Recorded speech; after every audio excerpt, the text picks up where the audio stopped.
Hi, April. Hi, how are you? I'm good. How are you today? Good. It's nice to meet you. Pleasure to meet you. Where are you located? I am in Lexington, Kentucky. Okay, excellent. Well, I'm in Kansas City, Missouri, and I really like your story. I actually have a son. He's 19. He's on the spectrum. So I've been in the special needs community for quite some time now. So looking forward to getting into your work and how you evolved to this point. So thank you for taking a minute out. No problem. So let's start the conversation with something that really kind of rocked all of us, but it went through certain groups in a very special way, which was going through this pandemic.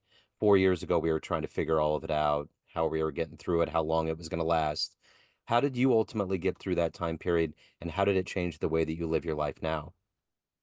I will say that was a tough period. I also have a son. He's now 22. That was his senior year. So it set him back because when the pandemic hit, he finally clicked. Everything was starting to come together. Then the pandemic hit his senior year, and it seemed like he took like 2 years backwards. He kind of became a recluse again, kind of just sat in his room, video gamed, and it was starting all over. And by occupation, I'm an occupational therapist. Yeah, So I was at a loss. I was like, what am I going to do with this kid? Because everything was online. There's really no social groups. And when he graduated, I was kind of glad they had a little kind of ceremony, but then we got a piece of paper with vocational rehab and that was it. And I was like, that's it. We, but there's nothing afterwards but vocational rehab. There's no transition period because everything was a transition through school. But after high school, there's nothing. And I knew he wasn't ready. He wanted to go to college because I have a niece and a nephew who are also on the spectrum who went to college and they were in college and he wanted to go and I knew he wasn't ready. So we stayed out a year before I let him kind of try it and we crashed and bombed. It it did not work out well. yeah. So how's everything today? Well, today he is holding a job. He works at Kroger part-time. He still wants to try his hand at college. I keep telling him, I'm like, you don't need to go to college. We don't want to go to college. That's not the end all be all. And he's like, no, I want to go back. He's got this drive to really want to go and do this thing. And I'm like, if that's what you want to do, just know you're going to rack up a big bill. And for him, it's like that ultimate goal of that's his goal to succeed. So I just let him kind of bump and fail as he needs to. Yeah. S- So talk to me a little bit about what you do on a daily basis, what your job is. And to get to the heart of it, I want to put you in front of a bunch of third grade students at career day. One of the kids is curious and says, "Hey, what do you do for a living?" How would you answer that child? Ooh, that's a hard question. Huh. So, what I do is I'm an occupational therapist, and my background is I do rehab for geriatric patients. I've done pediatrics, and I do love kids. Parents are really hard simply because they want their kids. A lot of parents want their kids to be like other kids, and I try to tell them they're not going to be like other kids. You just have to meet them where they are. And for some parents, it's really, really hard. So I was like, I can't do peds. So I do geriatric adults because it's like having your grandmother or grandfather with no filter. They're the funniest people. Yeah. So that's primarily my background. And I like to say I'm an advocate. I'm an advocate for those in need. Yeah. So That's how I got into podcasting because I got frustrated for my son not having an advocate for young adults. There, because there's nothing out there for them. It seems like after high school. So I got frustrated.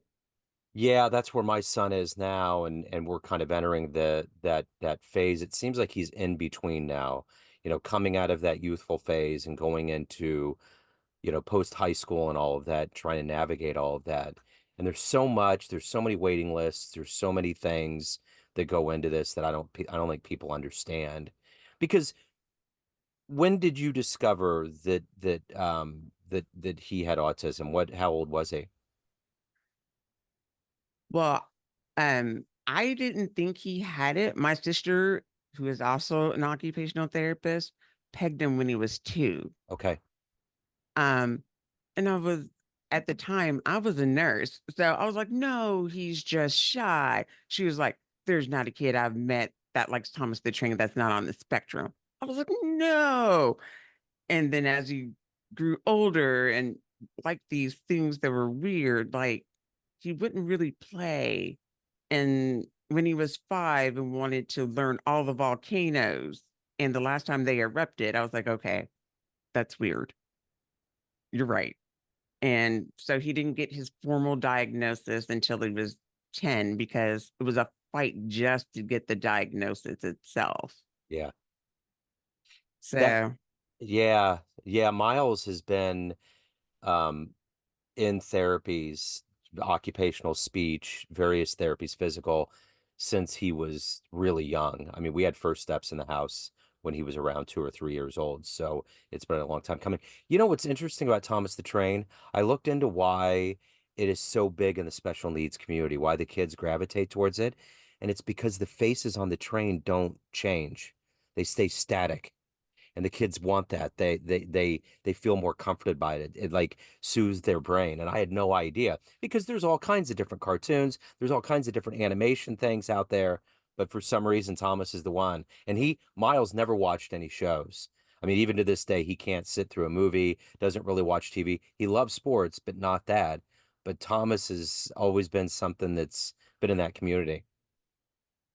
yeah, I never thought about it that way because I just could not sit through a Thomas the Train because I was like, I don't know how he sits through this and the Yeah. music, and he loved it. And I'm Uh-huh. like, I cannot. But then as he grew older, he loved, then he would go to another extreme, like he loved Shrek, which is this loud, boisterous.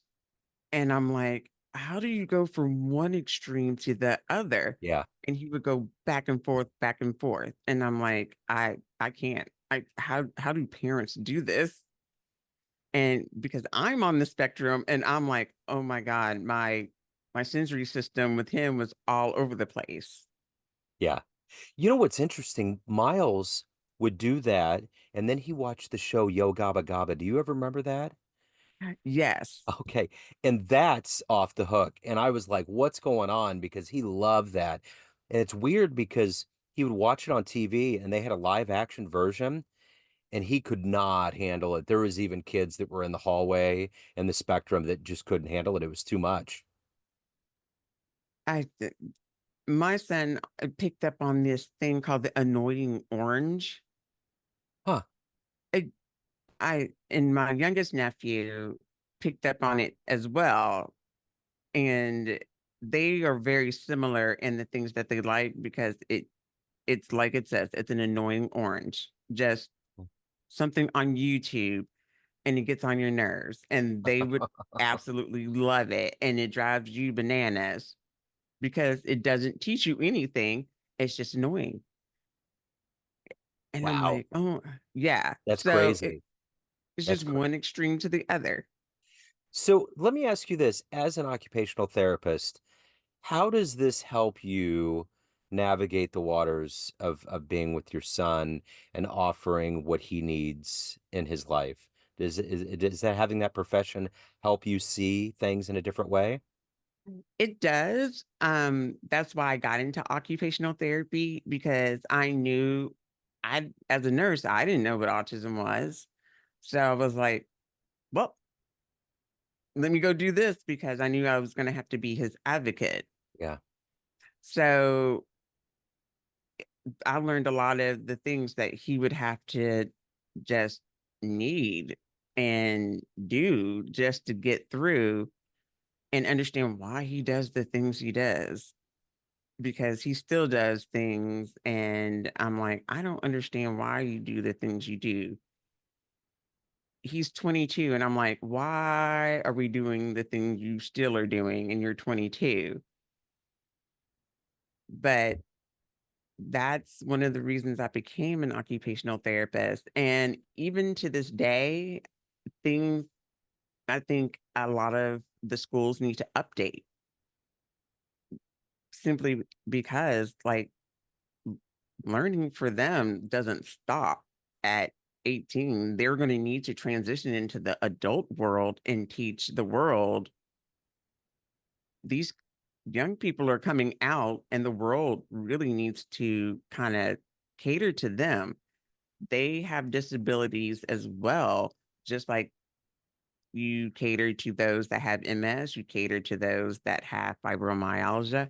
They're no different. So, and they can enter their workforce. So why not? That's so well said. It's so true. And the numbers, I remember when Miles was born, it was like one in, maybe two, 300 kids would have something on the spectrum. Now it's way, way, way down to like one in 25. Like the numbers have jumped, but it's like the services are still hard. And you're totally right because I think you get locked into this thing where they're in school and, as a parent, you have to work. There's all these things that you're juggling. You're trying to wrap your head around it. And as you know, it can be heavy just going through all of the things that you're trying to help them with. And then you all of a sudden get to this point where they're older and you're trying to figure out what's the future going to hold, Are they going to be able to live on their own? Are they going to be able to do these things? Are the services going to be there? And I think the big thing, like you said, is there has to be an easier way that these kids can transition into ways that the world will embrace them. Um, and I've noticed a level of impatience lately that is kind of after the pandemic, that's post-pandemic. There's this patience that I used to kind of see when he was younger, but it's like it's gone now that he's older. There's just no the levels of empathy. I don't know if you've noticed that. Yeah, because people expect, okay, you're an adult. Why haven't you learned this? I'm like, because this does not go away as they grow older. This is lifelong. Yeah, And people don't understand that parents will need supports as they grow older because it's exhausting. I talked with another guest that said this is for parents, not a sprint. It's a marathon and we're exhausted. We still need those supports for one another because we're tired. We've been dealing with this for years. And it seems like as they grow older, the supports drop off for us, and we're still dealing with this. And now they're big adults, and we're watching friends and family have their kids go off and live on their own, and we still have our kids. And we're like, what do we do now? Are they going to live on our own? And then you're like, well, I don't want them to get like government assistance and live on Section 8 in some scary place. They should be somewhere separate and safe yeah. and have those supports there. And why aren't they there? I agree. So who's been, it takes a lot of energy, obviously, to live this life. Who's been an inspiration? Who's been kind of a hero for you that's helped you maintain your life and strength? It's actually been my sister. Like, um, she knew her oldest son was on the spectrum and he was born in the late 90s in 97. And she was like, well, I'm not even going to bother to get him tested because they'll just put a label on him and then he won't get any services anyway. So I'm just going to have to do what I got to do. And that's what she did. She got him speech services and kicked him out there and treated him like she would any other mom would, and he's done fine. She got him supports that he needed, but didn't give him that label of autism. And he graduated college and he's now an IT specialist. So she's been my support, kind of helping me guide my way through with my son. Because when she figured out he probably was on the spectrum, she was like, okay, we'll just treat him just like he's on the spectrum. And she got rid of his sensory issues because he used to flap and she would put his hands down and put his hands down. And so he would never flap. That's why people were like, I don't understand why he doesn't flap. I'm like, because she did all the things while he was little. That's the thing too. It's all about early intervention. Because I remember there was a time where, I'd have a speech therapist come into the house and they would help him. And I remember I talked to her at one point. I said, just lay me straight. Just tell me, is he ever going to talk? Because I just want to absorb it. And she was like, don't worry, it's going to happen. It took a while, but man, now he is a social butterfly. He's asking questions to everybody all the time. And sometimes I'll stop and look and think, how amazing it is that I just didn't know where this was going to go. But I think the other thing that the world needs to understand about these kids is they have to try a lot harder than regular people to do things that come naturally to us. And I've always felt like Miles is my hero. He has to work so hard, and even if things go south, I know at the end of the day he's working really hard to figure this life out and to navigate it. I don't know if that's something that you think about and that hits you at particular times. At times it does, um, because my son was not only has autism, he has spina bifida. Okay. So if you look at him, he looks like a normal kid. You don't ever notice. You notice the autism before you notice the spina bifida. Yeah. So, and he thinks he like for him, it's just like he notices the autism before the spina bifida. And I'm like, you don't realize how lucky you are because people don't even notice. Yeah. So he like to watch him walk around, hold a job, speak, because he wasn't speaking to me. He would grunt to me. And then my niece, who's only 7 months older than he was, had to translate for us because she was speaking. And we weren't even sure if she was really, because she's on the spectrum. We weren't even, when we were like, well, what is she really speaking like she was supposed to? Or was she late because she was the only one speaking? So we didn't even know what typical was. She just happened to be translating for him. So I'm amazed that he's made it this far. Yeah. Yeah. I think all of the milestones are pretty amazing. So in your life, as the caregiver and as the advocate for him, of all of the things that you've done, what are you the proudest of with yourself and with him? I haven't killed him yet. That's that I he's been a challenge. He he's been a challenge, but I'm proudest of that he keeps me going. Like he keeps me on my feet to think outside the box. Yep. So I think that's what I'm most proud of. Like the things that I have to come up with for him to be successful and it's not there. So I'm like, constantly researching. So he keeps me sharp. I think that's the thing about the community is that I know that with Miles too, I always have to, there's always these pivoting moments. Like I remember when COVID happened, the things that he liked the best in life was Major League Baseball and spring training was starting, and he liked school, and they were gone. And you had to figure it out. Like with like all of us that had kids, yeah, remote learning's one thing, which it didn't last that long. He wasn't that interested because they're more tactile and they're routine driven. So that threw their routine off.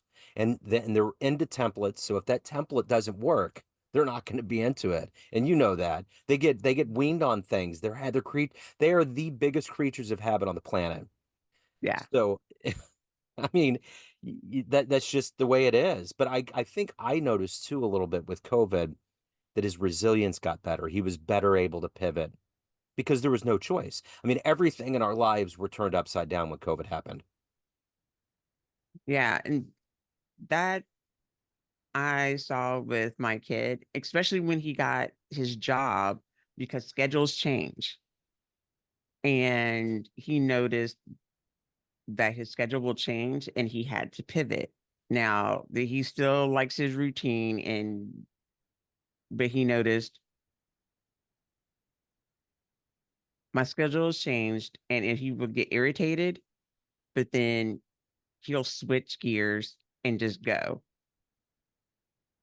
and he'll move faster because my son moves like a snail, but now he can move, switch gears, and go to work. So I think that resilience gave him more flexibility. Yeah, I noticed that too. So let's say a genie comes up to you right now and will grant you one wish for your son, for his future, for his life, and it would happen tomorrow. What wish are you gonna want to have happen? Just his independence. So do you see him being independent anytime soon? It may take a little bit. It may take a couple of years, couple of more years, but I think I can get him there. He may need supervision, maybe with money, but I think I can get him independent. He can That's use he can use a lift by himself, yeah. and he can get himself dressed. He can do all these things, but what worries me most is money and making sure he reaches his doctor's appointments. Yeah. Yeah. I haven't even gotten to that point because it just doesn't seem like anything that's in the ever present. I think now that he's gotten older, my thing is trying to have him do as many things as he can on his own. Just little things. Because all of that's going to add up. And if they feel like they can rely on themselves, I think it just makes them more confident to do anything. Yeah, I he he hated when I made him start doing his laundry and cleaning and all that stuff. He's like, I don't see why I have to do this. I'm like, because when you live by yourself and I'm not on this planet, what are you gonna do? I'm like, there's nobody here to do it for you. Yeah. Yeah, for sure. So at the end of the day, for anyone out there that is new to this world of raising a special needs child, young adult, what do you want them to know? And what do you want not only the people out there to know, but what do you want those out there that could potentially help you get services? What do you want them to know? You're not alone. There is a community out there that is there to support you, to lean on, shoulders to cry on. Just because your kid grows up, we're still out there for you. Are you hopeful? Are you hopeful of not only your son getting what he needs and being, independent in his life, but for the community as a whole, that things will get better? I'm always hopeful. Yeah. I'm always hopeful. There's got to be one to start the ball rolling. So hopefully, and it might not be in my kid's lifetime. It might be my youngest nephew's lifetime, but hopefully there are supports out there that when they come out, it's set up, it's not difficult, and parents won't have this anxiety anymore. And the thing about this is that the numbers continue to go down. This isn't something that's like a blip on the radar. That's the thing about this. This community is going to grow exponentially, you know. So we're going to need all the help we can get. Yep, and future OT students need to know that it doesn't stop after school. It is going to continue, and they're going to need help, and they need to know where those supports are and how to help parents navigate those supports. So if anyone out there wants to reach out, learn more about you, anything that you're doing, what's the best way to do that? I actually have a podcast called Adulting with Autism, and I have a website called Adulting with Autism that they can get blogs. I'm on LinkedIn under my name, April Ratchford, and a lot of my guests that I've had on my podcast that have interesting information, especially with mental health, because we all need mental health with our kids, are on my LinkedIn. So you reach out there. And I'm on Facebook with Adulting with Autism podcast. So, and I'm usually on my Facebook. I'm ancient like that. So does is podcasting therapeutic for you? Does it comfort you? It does, simply because the guests I interview give me new insight, Yeah. and it kind of is like new information that I would never think about. So I try to put it out there, and I picked up a lot of their books. So I was like, wow. Like, I interviewed somebody that had a total show on how to be friends. And I was like, that is a great topic, Yeah. because some of these kids don't know how to be friends after high school because they don't have social groups anymore, because not all of them go to college. Yeah. Yeah. Absolutely. Well, hey, I'm so glad that we met. Stay strong. I'm glad that you have the courage to be one of those voices to go out there. I feel like I've tried to do the best I can, and doing my part of putting it out there. And sometimes it can be difficult, you know. But thank you so much for taking a minute out. Best of luck. I wish you all the success with you and your son. You too, and thank you for having me. It was a pleasure.